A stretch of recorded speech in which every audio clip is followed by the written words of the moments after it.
કેવો સમય જ્યારે માત્ર દેશ નહીં લાખો લોકોના જીવન પણ બે ભાગમાં વહેંચાઈ ગયા હતા.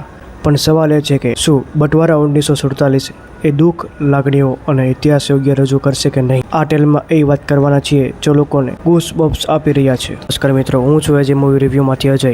જો તમને મૂવી રિવ્યૂ ટેલર એનાલિસિસ ગમતા હોય તો મારી ચેનલ સબસ્ક્રાઇબ જરૂર કરશો. તો હવે આપણે વાત કરવાના છીએ બટવારા 1947 ટેલરની. ટેલર પરથી એવું સ્પષ્ટ થાય છે કે ફિલ્મ 1947 ભારતના બાગલા દરમિયાન બનેલી ઘટનાઓ પર આધારિત છે.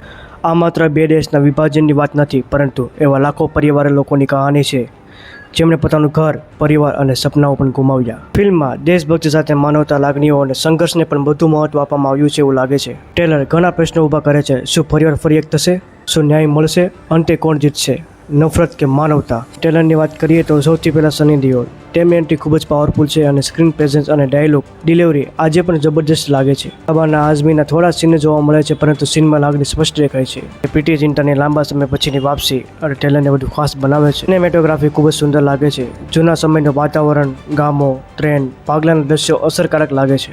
બેકગ્રાઉન્ડ મ્યુઝિક પણ ટેલરને વધુ ઇમોશનલ બનાવે છે.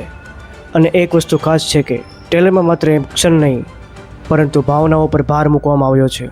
હજી તો ખાલી ટેલર એવું છે, આખું ફિલ્મ તો બાકી છે.